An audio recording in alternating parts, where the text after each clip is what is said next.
हाँ, तो आप लोग सभी छात्र एवं छात्राएं होली मना लिए होंगे अच्छे ढंग से। अब होली के बाद हम लोगों के वार्षिक परीक्षा की तैयारी हम लोगों को भी करना है। तो आइए आज इस Krishna tuition centre Veerpur YouTube channel पर आज हम लोग इंग्लिश ग्रामर के प्रोनाउन के बारे में पढ़ेंगे। प्रोनाउन जो बिहार बोर्ड परीक्षा के साथ साथ अन्य सभी बोर्ड के परीक्षाओं के लिए यह प्रोनाउंस महत्वपूर्ण है। प्रोनाउन के बारे में पढ़ेंगे, प्रोनाउन का परिभाषा जानेंगे, प्रोनाउन के भेद के बारे में जानेंगे। और यह क्लास सभी वर्गों के लिए, चाहे 8 का हो, 9th का हो, 10th का हो, 12th का हो, 11th का हो, सभी के लिए यह प्रोनाउन महत्वपूर्ण है। तो सर्वप्रथम हम लोग इस प्रोनाउन के बारे में जानते हैं, पढ़ते हैं। जो प्रोनाउन क्या है, प्रोनाउन किसे कहा जाता है, तो प्रोनाउन के बारे में जानेंगे। प्रोनाउन कहा जाता है, a pronoun is a word use to the place of a noun. नहीं, जो प्रोनाउन सर्वनाम वह शब्द है जो नाउन के या नाउन के समतुल्य। A pronoun is a word used, pronoun एक ऐसा शब्द है जिसका उपयोग किया जाता है at a place of a noun, संज्ञा के स्थान पर, संज्ञा के बदले, और नाउन इक्विवेलेंट, नाउन के समतुल्य स्थान पर जिसका प्रयोग किया जाता है उसे प्रोनाउन कहा जाता है। जैसे देखिए एग्जाम्पल में हम लेते हैं, जैसे रानी इज एन एक्ट्रेस, तो सी इज ब्यूटीफुल। यहाँ पर रानी जो है वह क्या है, नाउन है, और इसके लिए जो सी का प्रयोग किया गया है, ये सी क्या हो गया, यह सी हो गया pronouns. Amit is a good student, Amit क्या हो गया, यहाँ पर अमित जो है वह हो गया है नाउन, और इसके लिए प्रयोग हुआ है ही डज नॉट, तो ही शब्द जो है या ही जो है ये हो गया प्रोनाउंस। इसी तरह से ये सभी प्रोनाउन का प्रयोग जो होता है वह संज्ञा या के स्थान पर होता है या संज्ञा के समतुल्य स्थान पर किया जाता है। अब देखते हैं काइंड्स ऑफ नाउन, प्रोनाउन के भेद के बारे में। तो प्रोनाउंस के 9 भेद होते हैं। There are 9 kinds of pronoun, नहीं, जिसमें कि पहला प्रोनाउन आ जाता है हमारा, ये 9 प्रोनाउन जो होते हैं, 9 भेद जो होता है, जिसमें पहला आ जाता है पर्सनल प्रोनाउन। पहला क्या हो गया, पर्सनल प्रोनाउन। दूसरा हो गया रिफ्लेक्सिव प्रोनाउन। तीसरा हो गया एम्फैटिक प्रोनाउन। चौथा हो गया पॉजेसिव प्रोनाउन। पांचवा हो गया डेमोन्स्ट्रेटिव प्रोनाउन, इंट्रोगेटिव प्रोनाउन। सातवां हो गया रिलेटिव प्रोनाउन। आठवां हो गया इंडेफिनिट प्रोनाउन और डिस्ट्रीब्यूटिव प्रोनाउन। ये 9 प्रोनाउन के बारे में हम लोग ये जानते हैं, अर्थात सर्वनाम के प्रोनाउन के there are 9 kinds of pronouns. Those are personal pronouns, reflexive pronoun, emphatic pronoun, possessive pronoun, demonstrative pronoun, interrogative pronoun, reflexive pronoun, relative pronoun, indefinite pronoun और डिस्ट्रीब्यूटिव प्रोनाउन। अब देखते हैं एक एक प्रोनाउन के बारे में जानते हैं, वह क्या कहा जाता है, किसे कहते हैं। तो इंट्रोडक्शन हम अब देखते हैं। जो पहला होता है हमारा पर्सनल प्रोनाउन।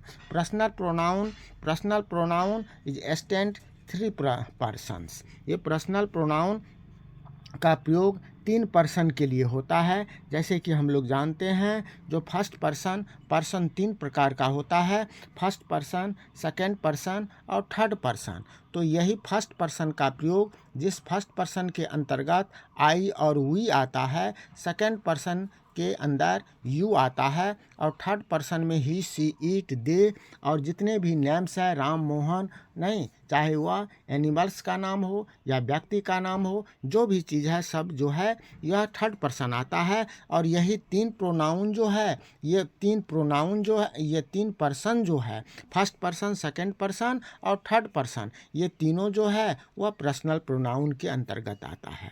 समझ में आ रहा है? ठीक है, एक बार क्लास को आप लोग अधिक से अधिक अपने दोस्तों के बीच में शेयर कीजिएगा, लाइक कीजिएगा। अगला आता है हमारा रिफ्लेक्सिव प्रोनाउन। रिफ्लेक्सिव प्रोनाउन कहा जाता है ए word used eight A noun which turns action done by subject upon the object of a subject is called reflexive pronoun. अर्थात ये रिफ्लेक्सिव प्रोनाउन वह प्रोनाउन है जो संज्ञा के स्थान पर प्रयोग होता है तथा कर्ता के द्वारा, सब्जेक्ट के द्वारा नहीं किए गए कार्य को कर्ता पर ही टर्न कर देता है, नहीं कर्ता पर ही थोप देता है, उसे कहा जाता है रिफ्लेक्सिव प्रोनाउन। यह अर्थात इस प्रोनाउन, इसका शाब्दिक अर्थ स्वयं को होता है, जो अपने आप को, खुद को होता है, नहीं यह खुद बताता है, उसे ही रिफ्लेक्सिव प्रोनाउन कहते हैं। और इसके अंतर्गत जैसे myself, yourself, yourself, नहीं ourself, himself, herself, ये सब जो है सब इसका एग्जाम्पल होता है। अगला है एम्फेटिक प्रोनाउन। ये एम्फेटिक प्रोनाउन कहा जाता है, एम्फेटिक प्रोनाउन कहा जाता है ए word used at the place of a noun which comes for the sake of the impress is called emphatic pronoun. अर्थात यह वह शब्द है, वह प्रोनाउन है जो नाउन या प्रोनाउन के बदले आकर नाउन या प्रोनाउन को इम्फास करता है, नहीं अर्थात उसको स्वयं, अपने या खुद होता है। इसके अंतर्गत भी my self, your self, himself, her self आता है। ठीक है। Possessive pronoun A word used at the place of a noun which makes नहीं पोजीशन एंड समबॉडी और something is called possessive pronoun. अर्थात पॉजेसिव प्रोनाउन जो noun के बदले आकर किसी व्यक्ति या वस्तु के को अधिकार को दिखाता है, उसके पोजीशन को दिखाता है, नहीं उसे ही कहा जाता है। जैसे माइन हुआ, ये सब उसका एग्जाम्पल हो गया। माइन हुआ, आवर हुआ, योर्स हुआ, दियर्स हुआ, हर, सी इत्यादि, ये सब जो है इस प्रोनाउन के एग्जाम्पल हैं। डिस्ट्रीब्यूटिव प्रोनाउन जो कि नाउन के बदले आकर किसी वस्तु को स्पष्ट रूप से दिखाने का कार्य करता है, नहीं उसे ही कहा जाता है। जिससे कि जो किसी नाउन के स्थान पर आता, जैसे ए नहीं क्या कहेंगे इसे, ए word used eight a place of noun which comes is demonstrative in indicate somebody clearly नहीं इज कॉल्ड डेमोन्स्ट्रेटिव प्रोनाउन। ठीक है। जैसे जिसमें इसका एग्जाम्पल आ जाएगा this, that, these, those, etc। ठीक है। दूसरा आता है इंट्रोगेटिव प्रोनाउन। इंट्रोगेटिव प्रोनाउन जिसमें प्रश्न पूछा जाता है, जिस शब्द से नहीं प्रश्न पूछा जाता है, प्रश्नवाचक सर्वनाम जिसको कहते हैं। तो ए word used at the place of A nouns which comes for asking question is called interrogative pronoun. या इंट्रोगेटिव प्रोनाउन जो नाउन के बदले आकर प्रश्न पूछने का कार्य करता है। जैसे वह खाता है, वह क्या खाता है। राम जाता है, राम कहाँ, वह कहाँ जाता है। राम जाता है, ये राम हो गया। और वह कहाँ जाता है, तो कहाँ जो है वह प्रश्नवाचक वाक्य हो गया। इसीलिए हु, होम, व्हिच ये सब जो है यह हो गया इंट्रोगेटिव प्रोनाउन। नहीं तो प्रोनाउन जो होता है, आपको किसी भी कंपटीशन की परीक्षा हो, उस कंपटीशन की परीक्षा में भी इंग्लिश से संबंधित जो है प्रोनाउंस को पूछा जाता है। नहीं स्कूल का परीक्षा हो, बोर्ड का परीक्षा हो, किसी भी बोर्ड का परीक्षा हो, ये ग्रामर जो है एक ऐसा चीज़ है, ग्रामर जो सभी बोर्ड के लिए एक ही होता है। इसमें ग्रामर ही और इंग्लिश ग्रामर ही एक ऐसा चीज़ है जो इंग्लिश में हर एक बोर्ड के लिए, चाहे झारखंड बोर्ड हो, यूपी बोर्ड हो, एमपी बोर्ड हो, सभी के लिए आपका एक ही समान जो है यह ग्रामर रहता है। इसीलिए बहुत ही महत्वपूर्ण क्लास है, आप लोग इसे ज़रूर कंप्लीट कीजिएगा। अगला हमारा है relative pronoun, A word use eight the place of a noun which refers or details to comes noun or attendance going in the called relative pronoun। अर्थात वह शब्द जो नाउन के स्थान पर आकर अपने पूर्व पद को नहीं जोड़ने का कार्य करता है, जो जोड़ने का काम करता है। जैसे राम खाता है, वह कहाँ खाता है ना। तो यहाँ पर भी ये सब जो है इसका who, which, what, whom, that, ये सब क्या हुआ, एज, ये सब इसका एग्जाम्पल हो गया। उसके बाद है इंडेफिनिट प्रोनाउन।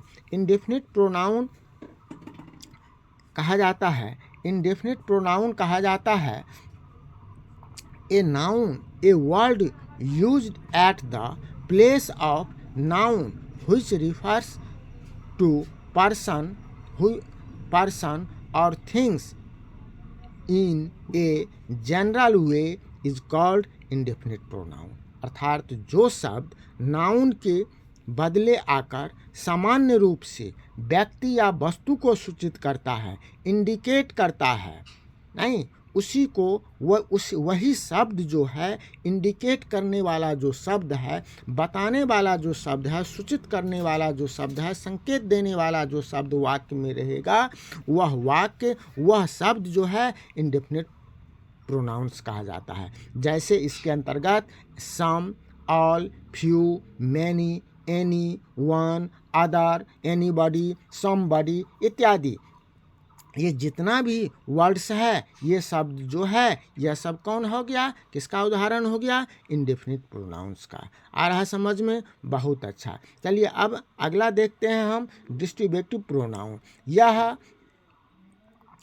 ये प्रोनाउंस क्या है, ये प्रोनाउंस है जो a word used at the place of a noun which refers to persons और things one at a time, for at a time, things one at a time, for a group is called distributive pronoun। Means कहने का अर्थ ये हो गया, जो distributive pronoun वह शब्द है जो नाउन के स्थान पर आकर किसी समूह के सदस्य को अलग कर देता है, अलग अलग करके बताता है, प्रस्तुत करता है, उसे ही कहा जाता है डिस्ट्रीब्यूटिव प्रोनाउन। जैसे ईच हुआ, एवरीवन हुआ, नाइदर हुआ, आइदर हुआ, ये सब वर्ड्स जो है वो किसका एग्जाम्पल है, डिस्ट्रीब्यूटिव। जैसे हिंदी में कहते हैं, जैसे वाक्य है, या तो राम ने मेरी कलम ली है या सोहन ने, तो यहाँ पर या तो और या तो ये बांटने का काम करता है, तो ये सब शब्द क्या हो गया, डिस्ट्रीब्यूटिव प्रोनाउन हो गया। तो प्यारे छात्र एवं छात्राएं, आज हम लोग जो है इस प्रोनाउंस के क्लास को देखें। इसी तरह से नेक्स्ट क्लास में फिर इससे हम एडजेक्टिव पढ़ेंगे, नहीं, एडजेक्टिव को लेकर के आएंगे। आप लोग इसे कंप्लीट कर लीजिएगा। क्लास अच्छा लगेगा, इसको जो है कमेंट ज़रूर कीजिएगा, और जो अभी तक इस चैनल को सब्सक्राइब नहीं किए हैं वह सब्सक्राइब ज़रूर कर लीजिएगा, ताकि इसी तरह का क्लास आप लोगों के पास पहुंचता रहे। इसी आशा के साथ आप तमाम छात्र छात्राओं को बहुत बहुत धन्यवाद। फिर मिलते हैं नेक्स्ट क्लास में, तब तक के लिए जय हिंद।